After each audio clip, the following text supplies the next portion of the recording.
घंटाघर से नंदा की चौकी आपको 10 किलोमीटर का सफ़र पहले तय करना होगा और नंदा की चौकी के बाद पेट्रोलियम यूनिवर्सिटी जाते हुए आपको 2 दिशा निर्देश मांडूसर मंदिर के लिए मिलेंगे।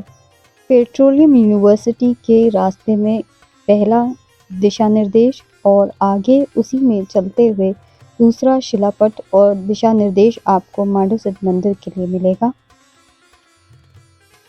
दोनों ही तरफ से आप मंदिर के लिए प्रस्थान कर सकते हैं। भगवान के दर्शन तो कोई भी कर सकता है। तो वैसे कहा गया है कि त्रेता काल के जो तपस्वी रहे अपने यहाँ देहरादून में 84 में से 4 सिद्धपीठ अपने यहाँ देहरादून में है। तो ये देहरादून के चारों कोनों में स्थित हैं, पूर्व पश्चिम उत्तर दक्षिण। तो उत्तर में हमारा ये अभी जहाँ पे आप हैं माड़ू सिद्ध पीठ पे आ रखे हैं। तो माड़ू सिद्ध में कहते हैं जो माड़ू जी रहे थे त्रेता काल के, ये तपस्वी रहे, काफ़ी तेजस्वी रहे। तो इन्होंने कई हजार वर्षों तक भगवान शिव की आराधना करी। तो शिव के दर्शन की इच्छा को लेकर के साधनारत रहे। तो फिर भगवान शिव की कहते हैं इनको साक्षात दर्शन हुए थे इस स्थान पे।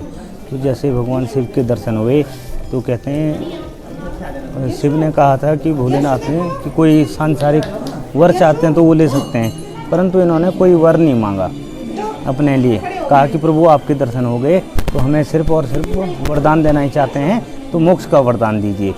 और कहते हैं कि भगवान शिव की कृपा से जो है इनको मोक्ष की प्राप्ति हुई। हाँ, तो इन्होंने अपना जो शरीर है वो इसी जगह पे छोड़ा था जहाँ पे अभी लोग जलाभिषेक करते हैं, रुद्राभिषेक करते हैं। तो कहते हैं कि सब पे शिव निर्मित हो गई, ऐसे शिव की कृपा इन पे हुई और तब से ही भगवान शिव के ही रूप में पूजे जाते हैं। अच्छा पंडित जी, लोगों का ये मानना भी है जो 4 सिद्धपीठ हैं, अगर एक ही दिन में उनके दर्शन किए जाएं तो मनोकामना की पूर्ति होती है। देखो वो तो अपना अपना मानना है, हमारी कैसी श्रद्धा है, ठीक है। और वैसे अधिकतर लोगों का यही मानना है कि अगर हम चारों के दर्शन एक दिन में करते हैं तो हमें क्या कि कामना पूर्ति होती है, मन इच्छाएँ पूर्ति होती हैं। भगवान तो सब अंतर्यामी है, वो सबकी इच्छाओं को पहले ही ऑलरेडी पूरा करता है, ठीक है। मांगने से तो कुछ नहीं होता है। मेरा ये मानना है कि श्रद्धा से जाओ, जहाँ भी जाना है निष्काम भाव से जाओ। भगवान को सब पता है कि हमें किसी को क्या देना है, ठीक है। सभी सिद्ध पीठों में, चारों सिद्ध पीठों में 2 चीज़ें बहुत ज़्यादा कॉमन हैं। एक तो गुड़ का प्रसाद और दूसरा लगी हुई बहुत सारी सहस्त्र घंटियाँ।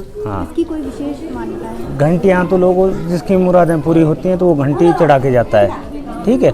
और गुड़ इसलिए चढ़ता है कि प्राचीन काल में ऐसे ही बिहार जंगल रहे होंगे ना, तो यहाँ पे कुछ मीठा बनाने का साधन था नहीं, तो गुड़ सुगमता से सब जगह अवेलेबल हो जाता था, यानी कि मिल जाता था। तो इसीलिए वो प्रसाद के रूप में चढ़ाया भी जाता है और वितरित भी वही होता है, बांटा भी वही जाता है। हाँ। पंडित जी, आपका पूरा शुभ नाम क्या है? मेरा नाम आचार्य मनोज बहुगुणा है।